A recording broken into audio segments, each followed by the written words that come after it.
Sigma 1 plus sigma 2, region 3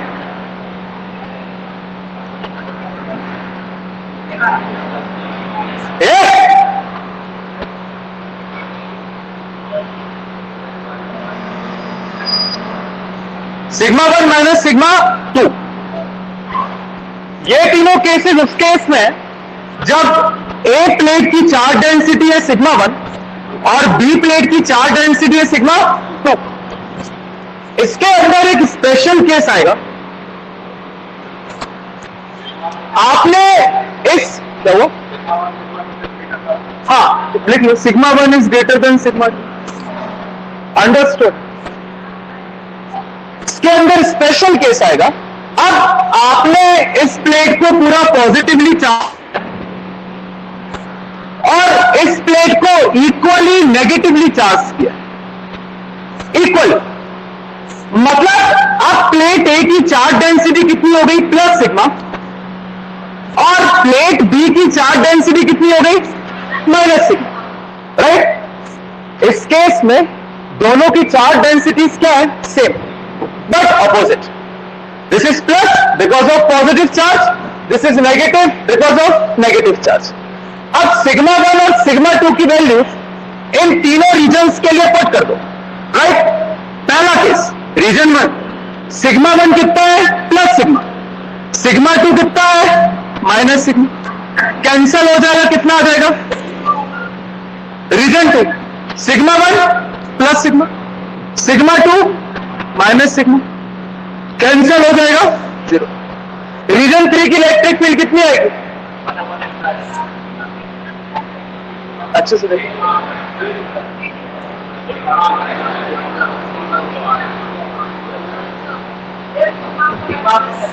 okay good. This is sigma upon epsilon not. कैसे, this is plus sigma and sigma 2 is minus sigma, minus minus plus 2 sigma, 2 sigma upon 2 epsilon not, 2 से 2 cancel, sigma upon epsilon not. कहने वाली बात यह है, अगर आप दो पैरेलल प्लेट्स ले रहे हो जिसपे आपके इक्वल एंड अपोजिट चार्जेस लाई करते हैं, तो उन दो पैरेलल प्लेट्स के बीच में इलेक्ट्रिक फील्ड हमेशा कांस्टेंट रहती है। क्या रहती है, constant. Sigma is a constant quantity, even the epsilon not is a constant quantity.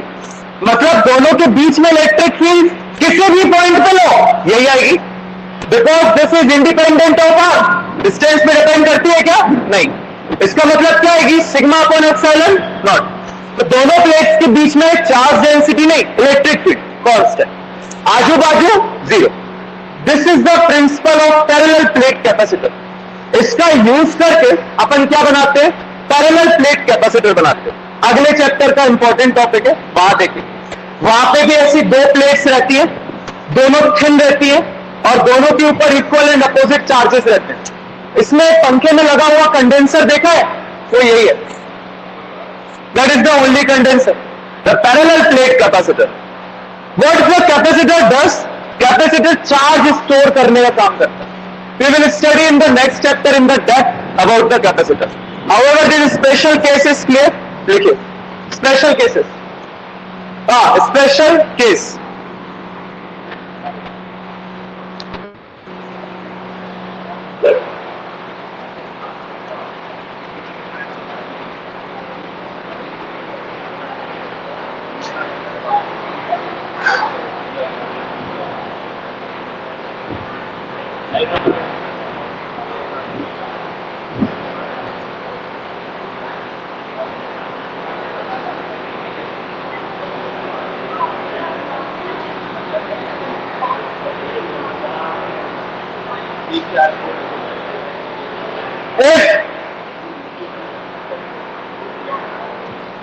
Sheet A is positively charged. Sheet A is positively charged, and sheet B is equally negatively charged. Is equally negatively charged. I dot E, that means sigma 1 is equals to plus sigma,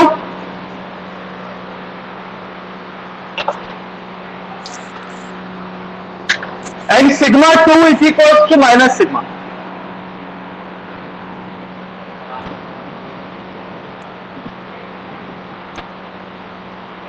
Therefore, E1 is equals to, in region 1, direct लिख लो, right? Sigma 1 की जगह plus sigma, sigma 2 की जगह minus sigma, तीनों लिख लो.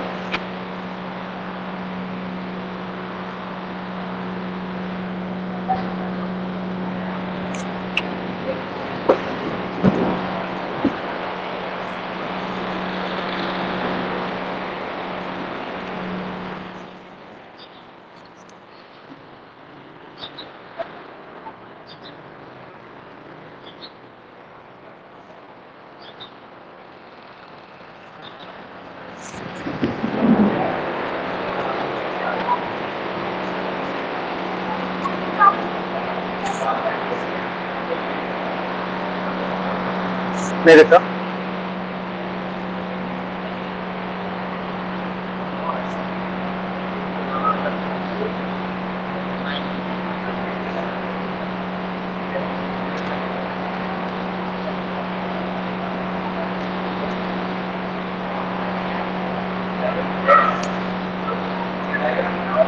नहीं, diagram नहीं बनाना. अगर आपको अपने सुविधा के लिए बनाना है तो बना लो.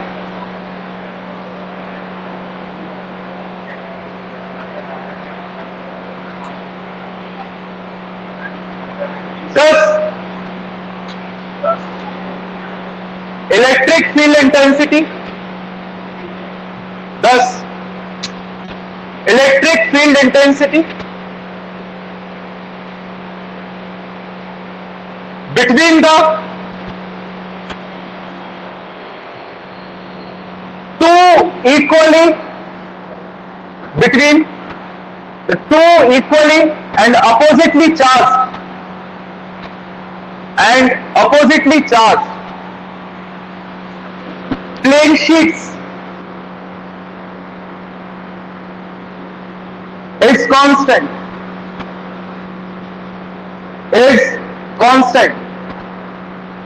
ब्रैकेट में sigma upon epsilon not, bracket sigma upon epsilon naught.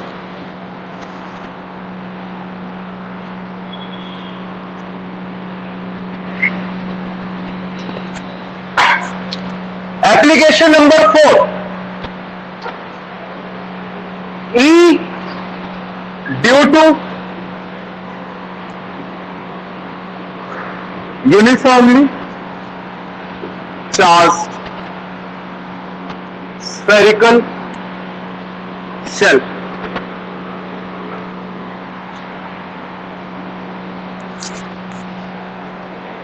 E due to uniformly charged spherical shell.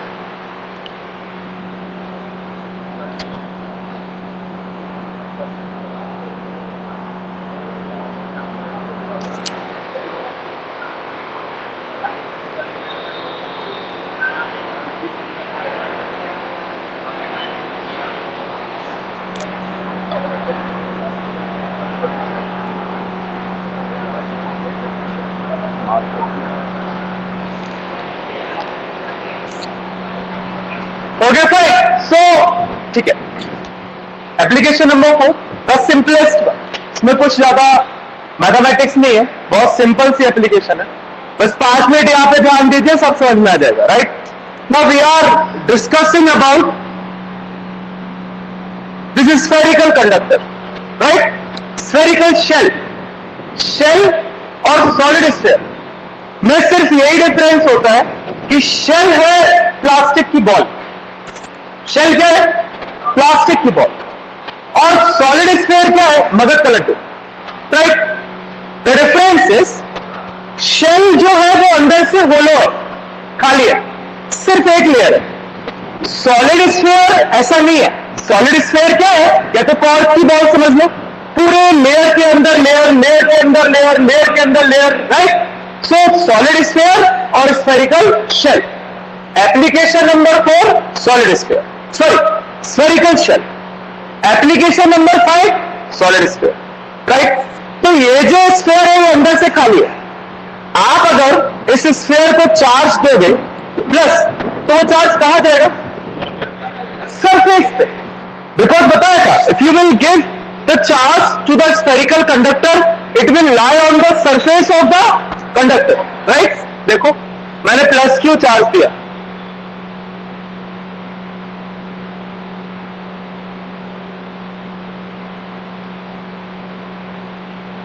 This plus q is lie on the surface. ठीक. पहली चीज, मुझे इस कंडक्टर के कारण इस पॉइंट P पे क्या पता करनी है? Electric field. सबसे पहला काम क्या ड्रॉ करना है? Gaussian surface. क्या ड्रॉ करना? What would be the Gaussian surface in this case? Sphere. Sphere. Sphere. Gaussian surface. हाँ,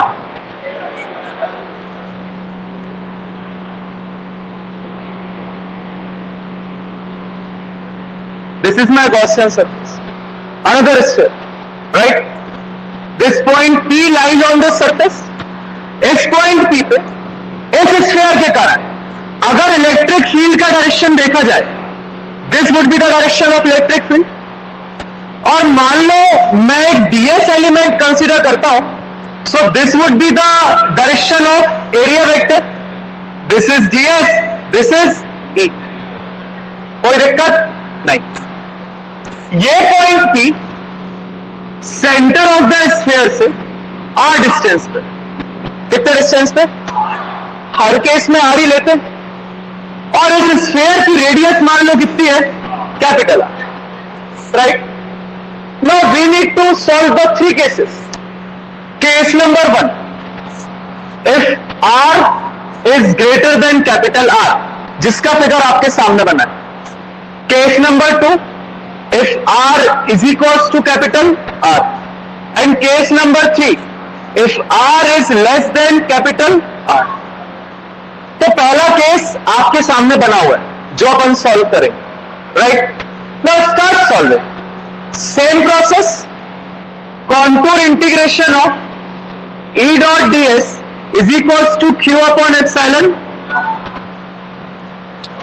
charge q is distributed on the surface. रहने दो, कोई दिक्कत. E contour integration E ds cos theta is equals to q upon epsilon naught. E और ds के बीच में theta कितना है? 0. cos 0. कोई दिक्कत नहीं. cos 0 रखोगे तो ये 1 हो जाएगा. E is constant at all the points on the Gaussian surface. Same process repeat हो रही, कुछ नया नहीं कर रहे.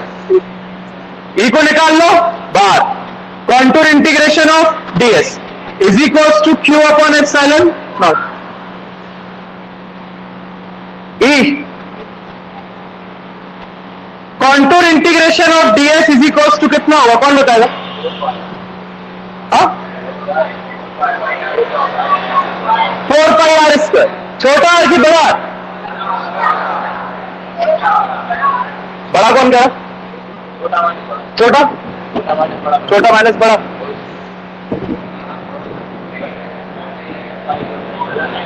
छोटा. क्यों इतना कंफ्यूज हो रहे हो? इस वाले ds को पूरे सरफेस के लिए इंटीग्रेट कर रहे हो ना, तो बड़े वाले स्फीयर का सरफेस एरिया मिलेगा ना. इसका तो कोई रोल है ही नहीं. गॉसियन सरफेस तो ये है. इसके छोटे एरिया को इंटीग्रेट करोगे तो पूरा एरिया मिलेगा. कर दो integrate. 4 pi r square. Bracket में लिखोगे सरफेस एरिया ऑफ स्फीयर. करो पट. E 4 pi r square is equals to q upon epsilon not. Such that यहां लिख लो E is equals to 1 upon 4 pi epsilon not q upon r square. आ गया. Electric field at point P due to the spherical shell. सबसे पहली चीज ये formula आप पहले भी देख चुके हो, इलेक्ट्रिक फील्ड का ये फॉर्मूला आप पहले भी देख चुके हो। कहा electric field due to a point charge. जब एक पॉइंट चार्ज की करंट निकालोगे तब भी यही है। इसका मतलब यह है कि चार्ज आपका स्फीयर पे डिस्ट्रीब्यूट तो है, लेकिन ये कैसा प्रतीक दे रहा है कि पूरा का पूरा चार्ज कहां कंसेंट्रेट है? Centre of the sphere. समझ रहे मैं क्या कह रहा हूं? Your charge is distributed at the surface. Fine enough, right? कोई दिक्कत नहीं। But this formula is copying someone, is mimics someone. किसका फॉर्मूला मिमिक कर रहे हैं? पॉइंट चार्ज का। इसका मतलब यह है कि ये ऐसा प्रतीत होता है कि ये पूरा का पूरा चार्ज कहां कंसेंट्रेट है? Centre of the sphere. I can write in the end of the derivation electric field intensity due to the spherical shell is such that the whole charge was supposed to be concentrated at the center. तो ये सिर्फ कहने का तरीका है, ये सिर्फ मैं कह रहा हूं, सिमिलरिटी बना रहा हूं दो के बीच। राइट? क्लियर? कोई दिक्कत नहीं। सेकेंड केस बहुत सिंपल है। क्या था? R is equals to R। यहां पे स्मॉल r की जगह क्या लिखो? Case 2। Case 3, we need to find electric field inside this sphere. अब पॉइंट P कहां जाएगा? यहां। I will ask you what would be the electric field. पहले लिख लो, फिर पूछ लूंगा, यहां भी बता दो। What would be the electric field here at point this? हाँ, 0 आयो।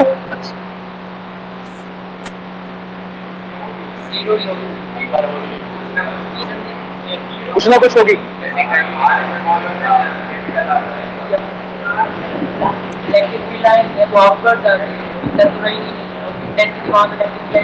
किससे प्रूव कर रहे हैं सब?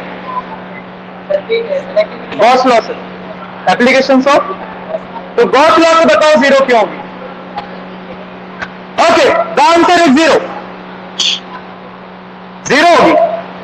But we are proving this application with the help of Gauss law. तो Gauss law से बताओ ये 0 कैसे होगी? Gaussian surface?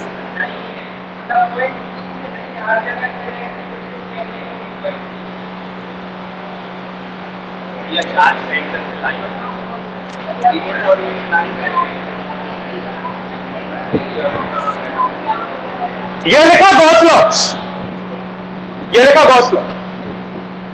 Charge will not reside inside the spherical conductor. जहां आपका पॉइंट P है वहां कोई चार्ज है क्या? नहीं। ये पॉइंट P लिया, यहां पे आप क्या ड्रॉ करो? Gaussian surface. इस गॉसियन सरफेस के इनसाइड कोई चार्ज लाई कर रहा है क्या? नहीं।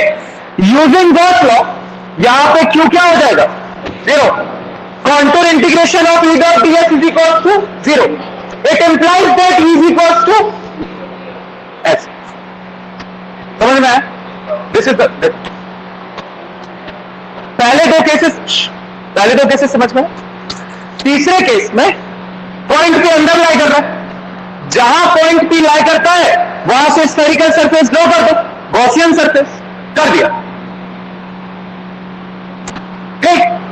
गॉस लॉ क्या कहता है? E dot ds is equals to Q upon epsilon naught, where Q is the charge inside the Gaussian surface.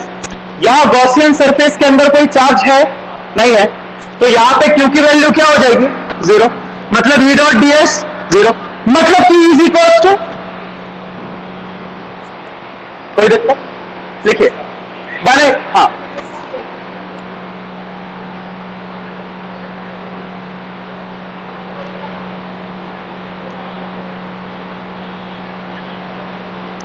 बाकी सब डायग्राम बनाओ।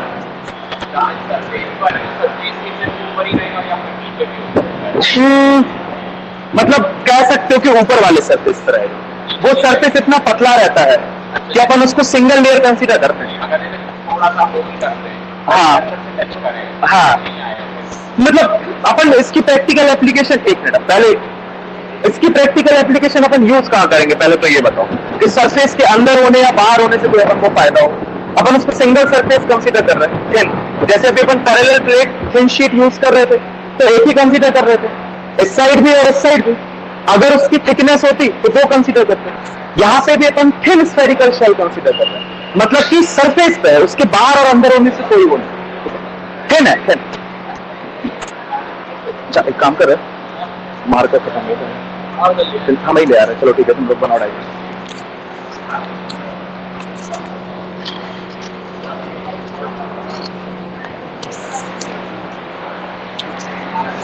अरे डिस्कनेक्ट हो जाए, चले जाओ, तीसरा जाओ, हाँ लैंग्वेज चले जाओ, जब चौथे नंबर पे स्टेशनरी।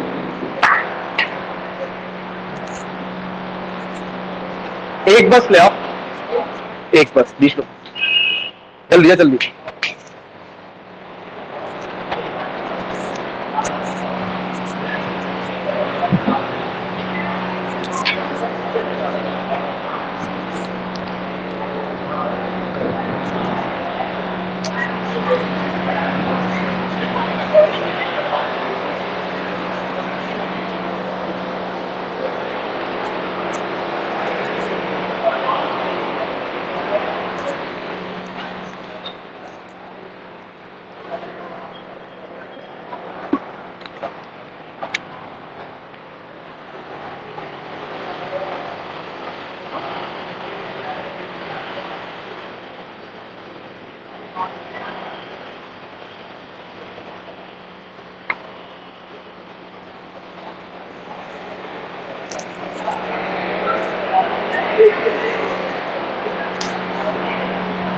बन गया।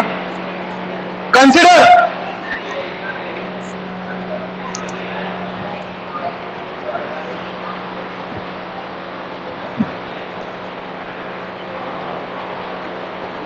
Positive charge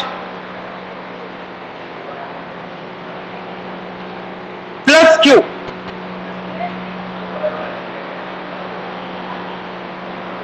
is distributed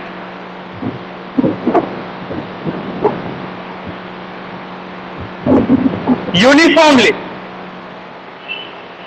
is distributed uniformly on the surface of the sphere,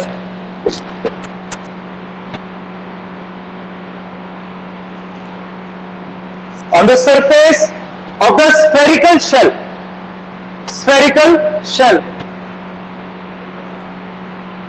spherical shell लिख लो, of radius capital R,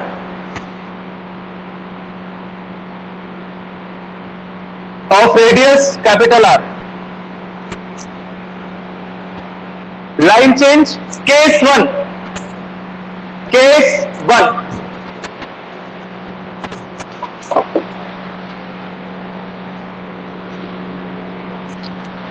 case 1 के अंदर लिखो point P, case 1 point P lies outside the shell, bracket में R is greater than R,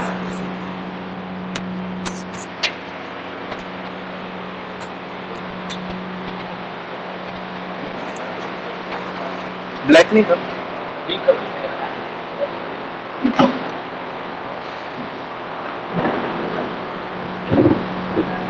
diagram बाद में बना लेना, ये इसकी जगह छोड़ दो। देखो केस 1, केस 1 देखो, ये लिख लो, देखो वो लिखो point P lies outside the shell, R is greater than R, case 1 के अंदर।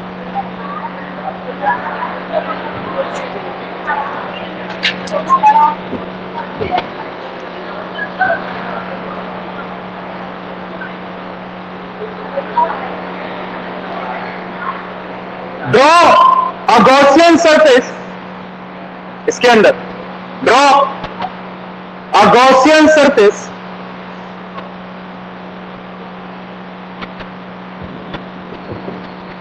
of radius small r, of radius small r, such that point P lies on it. Point P lies on it. Full stop. Line change. Using Gauss law. ये कौन है?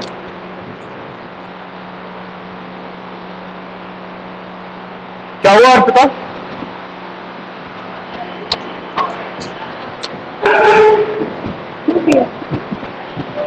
कुछ नहीं.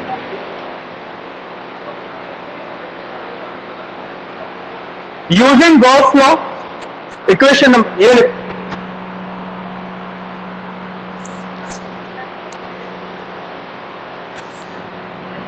Step 1, step 2.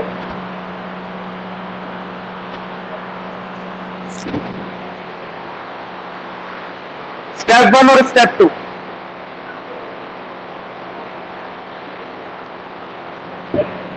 Step 2 के बाद bracket में लिखना since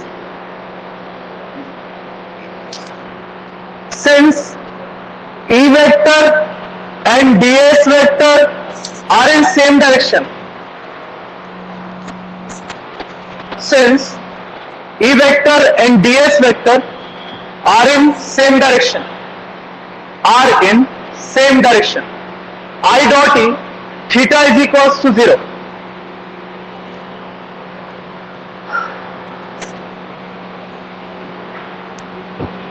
Third step.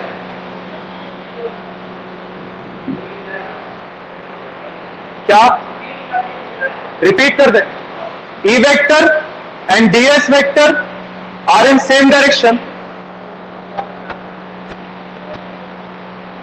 I dot E theta is equals to 0.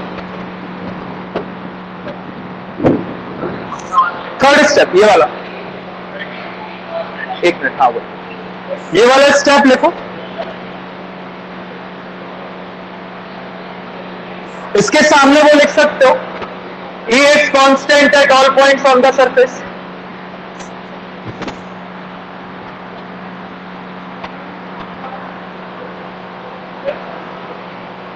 ठीक है. उसके बाद ये और ये since ds का integration is equals to 4 pi r square और ब्रैकेट में सरफेस एरिया ऑफ स्फीयर. फिर अगला स्टेप ये it implies that and then final.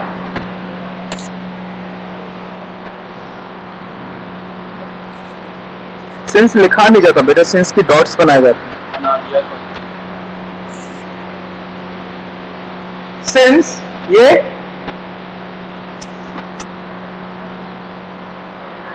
Sphere,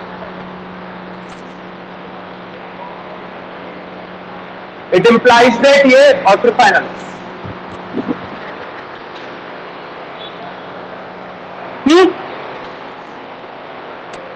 vector form में लिख लो. कैसे लिखोगे वेक्टर फॉर्म में? इसके ऊपर वेक्टर लगाओ और यहां पे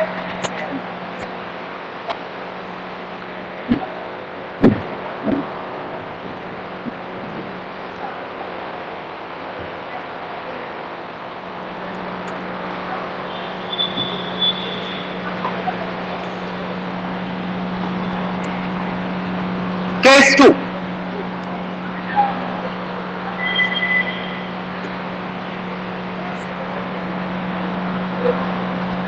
Point P lies on the surface. अरे सॉरी शिट, डाल दिया पॉइंट को. नहीं डालो. डाल दिया तो काट लो. कोट एंड कोट लिखो डबल कोट के अंदर.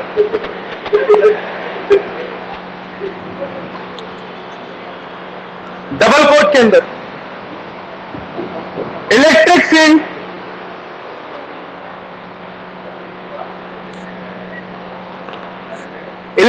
field due to uniformly charged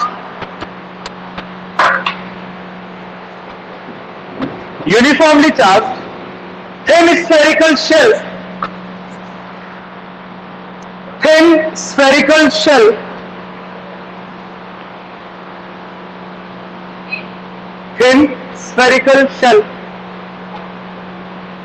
at a point outside the shell,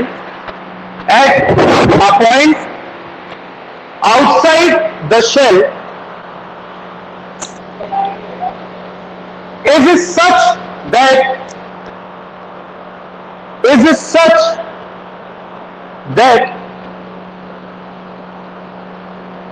whole charge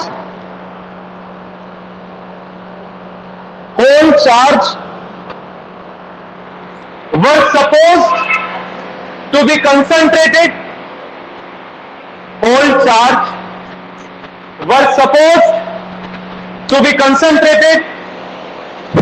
at the center of the shell.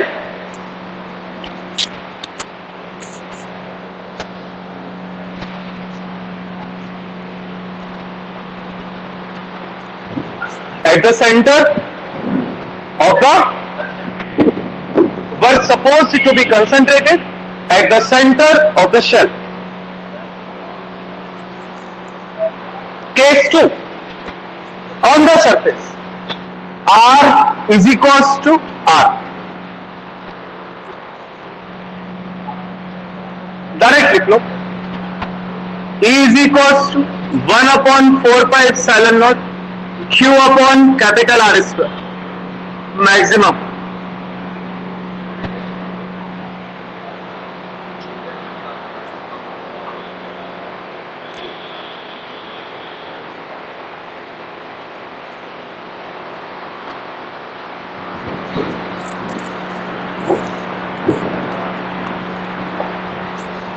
देख लिया क्या? एक और चीज देखो,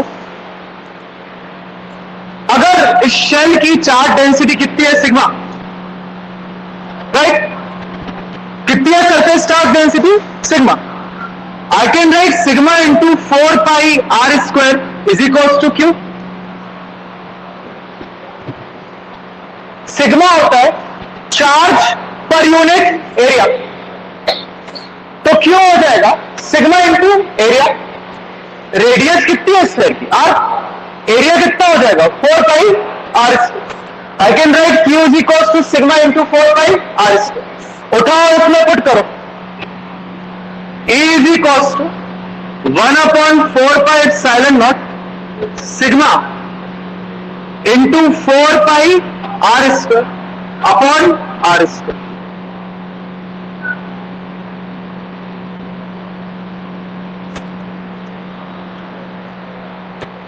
देखो, if sigma is the surface charge density of the shell, sigma is the surface charge density of the shell, full stop, line change. Therefore Q is equals to sigma into 4 pi r square. अगर आपको याद ना आए तो side में लिख लिया करिए ब्रैकेट में. सिग्मा होता है charge per unit area.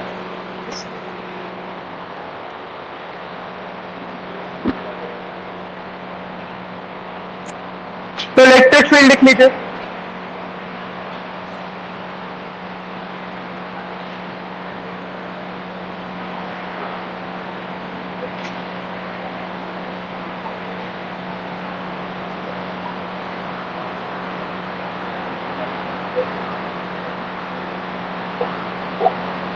Bracket.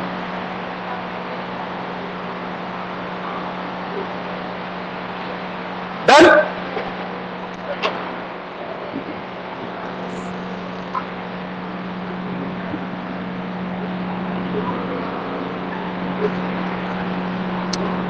Case 3. Point P lies inside the shell. R is smaller than R.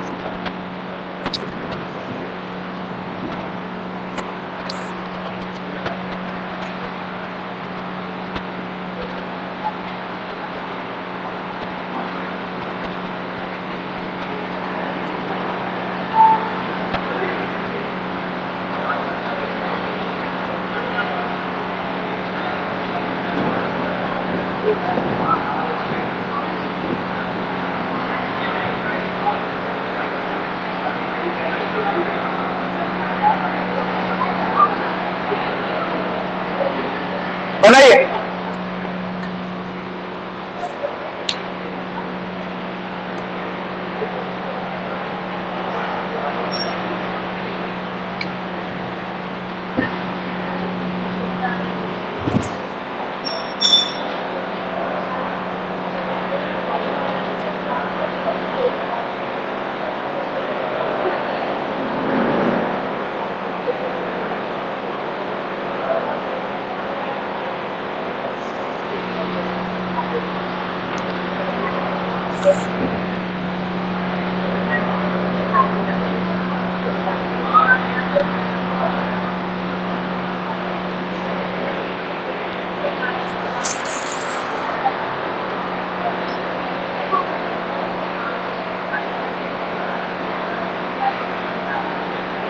Draw a Gaussian surface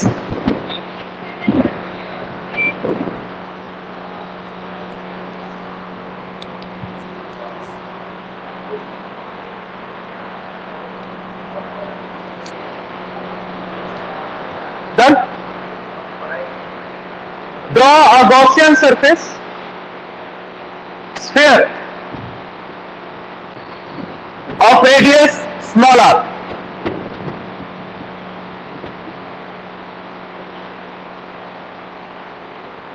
Using Gauss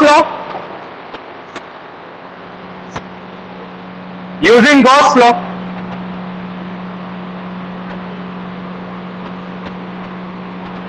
लिखिए।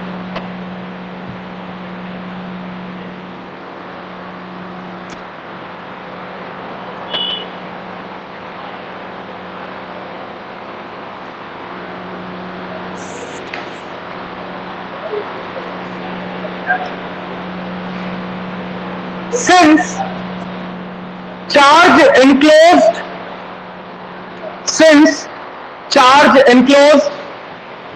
inside the Gaussian surface,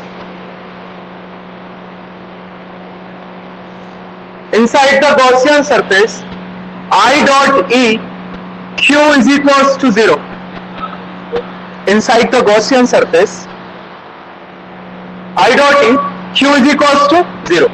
It implies that E dot ds is equals to, and it shows that E is equals to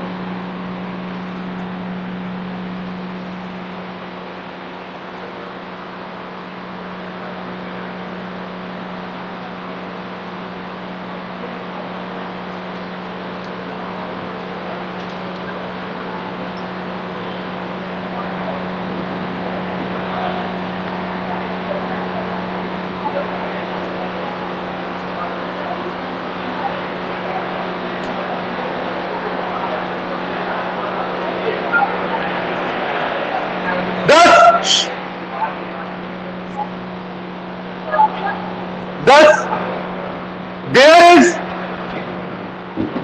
is no electric field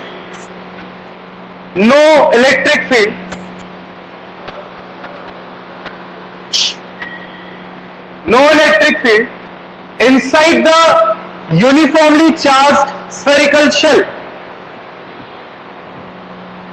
Inside the uniformly charged spherical shell.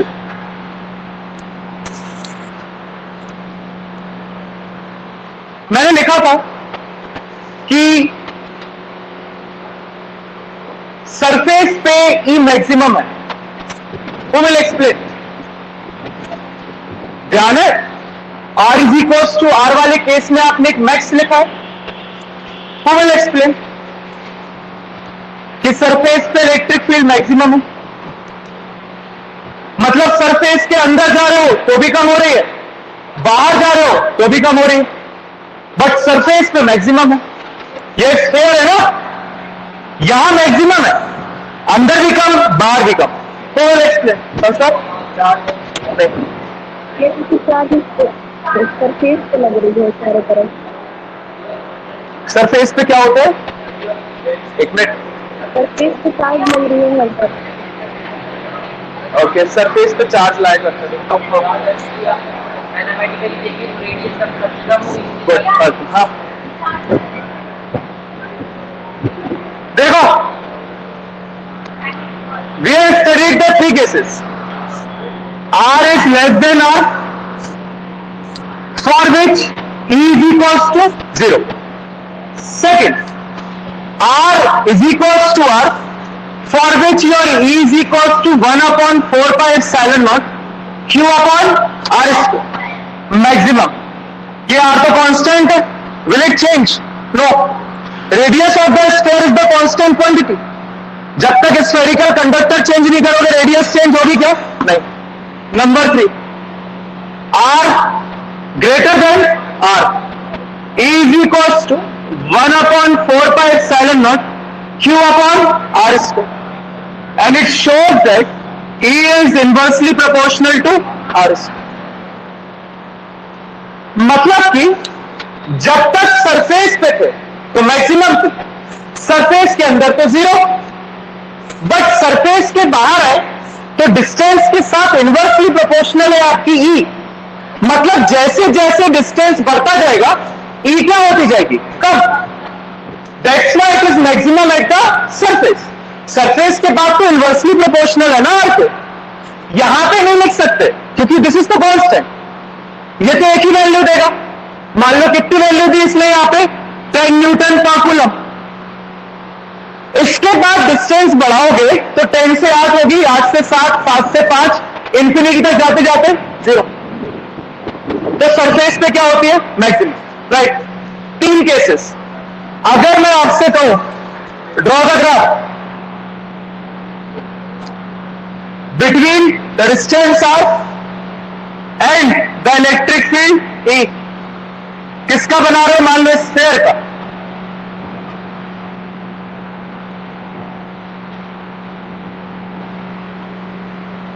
Right, इस sphere की radius कितनी है, R, मतलब ये distance कितना है, R। मैं आपसे पूछता हूं कि इसका ग्राफ बना के बताओ। Do you want to try? ये तीनों केसेस इस ग्राफ में शो होने चाहिए।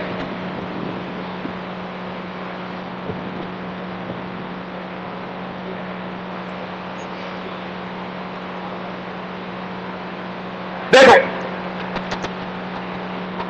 जब तक स्फीयर के अंदर थे इलेक्ट्रिक फील्ड क्या थी, 0। यही रहोगे, कहीं मूव हो सकते हो क्या, नहीं। जैसे ही तुमने इतना डिस्टेंस कवर किया और यहां पहुंचे, कहां, सरफेस पे, तो इलेक्ट्रिक फील्ड तुरंत जाके क्या होगी, मान लो maximum. Suppose this is the maximum value of electric field, suppose. तो जैसे ही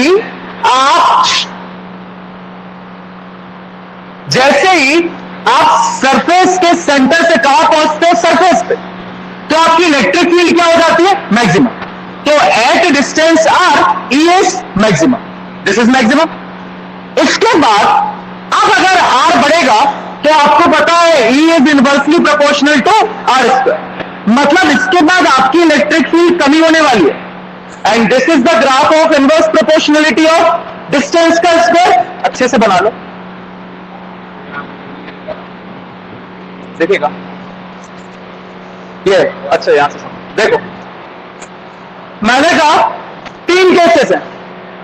for R less than R, E is equal to 0, मतलब स्फीयर के अंदर जब तक आप हो, यहां तक का डिस्टेंस आपकी इलेक्ट्रिक फील्ड पे 0, right.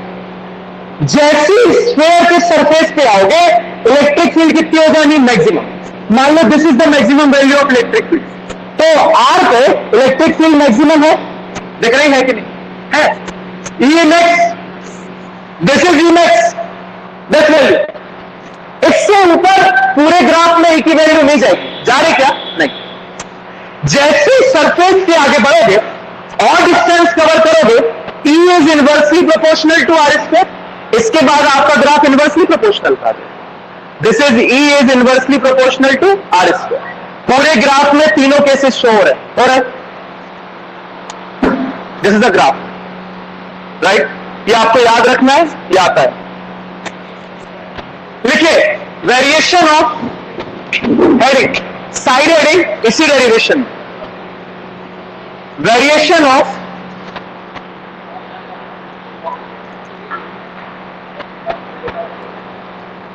E vector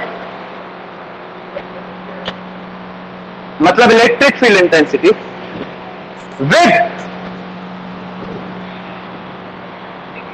with distance r, small r, with distance small r from the center of the shell, from the center of the shell,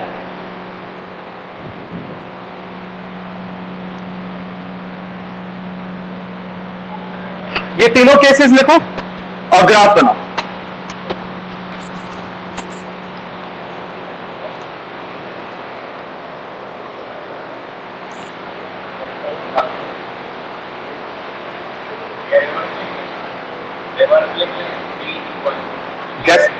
कैसे लिखो? 1 2 3 इसलिए लिखो, इसलिए लिखवाया बिकॉज पहले मैंने देखो ना कौन सा शो किया ग्राफ, फर्स्ट केस, फिर दूसरा, फिर तीसरा।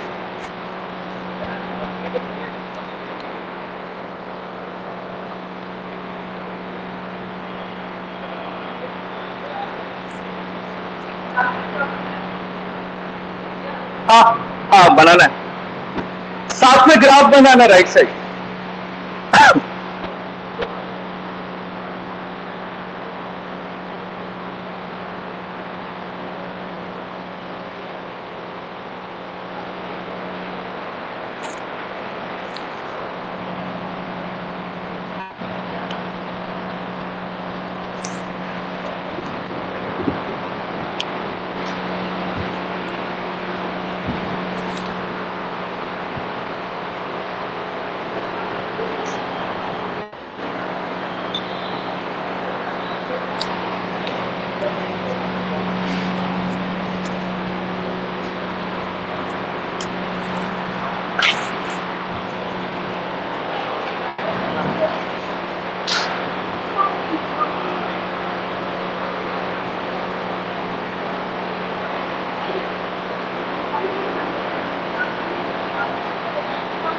दस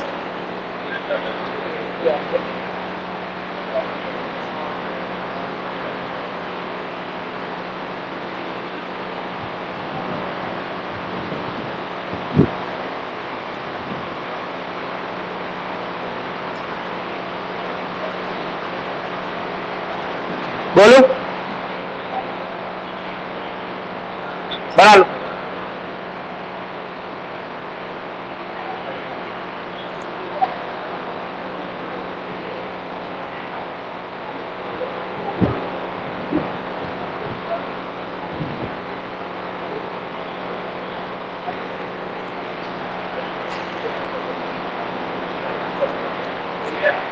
दस, electric field intensity, electric field intensity is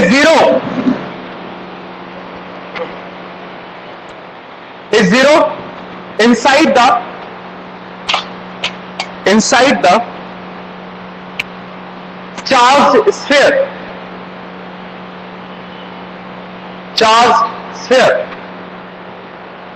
full stop, continue में लिखना। It is maximum,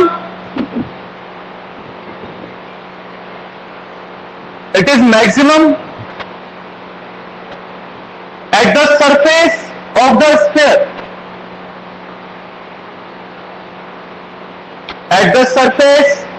the sphere, and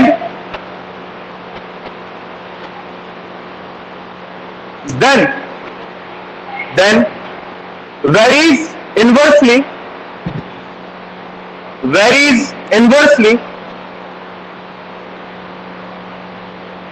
with the square of distance,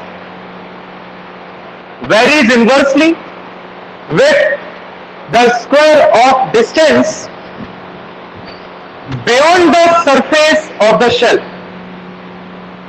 beyond the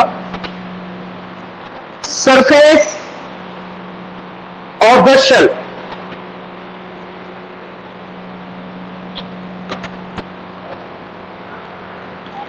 Okay, fine.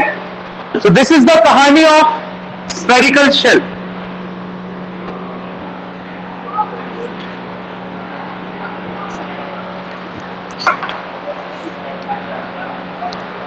However, the kahani of solid sphere is almost same. Case number 1 और case number 2 आपको वही मिलेगा. E is equals to 1/4 pi epsilon naught Q upon R square. Case number 2 में small r किससे चिन्ह रहेगा? Capital. However, case number 3 जब आप देखोगे, this is not a spherical shell. इसका एक ही सरफेस नहीं है जिसपे इसकी क्या लायक है? चार्ज. सरफेस के अंदर सरफेस, उसके अंदर सरफेस, फिर surface. It is not hollow, right? तो आउटसाइड में तो चलो पूरा स्फीयर कंसीडर करोगे तो पूरा चार्ज कंसीडर होगा. सरफेस पे भी पूरा स्फीयर कंसीडर करोगे तो पूरा चार्ज कंसीडर होगा. लेकिन अगर सरफेस के अंदर जाओगे यहां, तो मगध का लड्डू छोटा सा बचा, तो ऊपर वाला पोर्शन झड़ा तो उसके साथ जो चार्जेस थे वो भी झड़ गए. मतलब for this sphere you will have a new charge q dash. You will have a new charge q dash, and inside the sphere the electric field will not be zero. अब यहां पे sphere के अंदर electric field zero नहीं होगा. You will have some quantity that we will see tomorrow.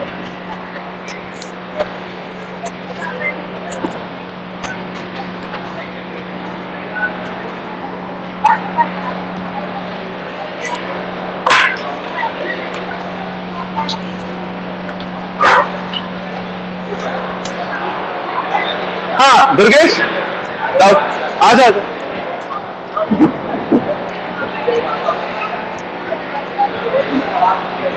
मिल गया.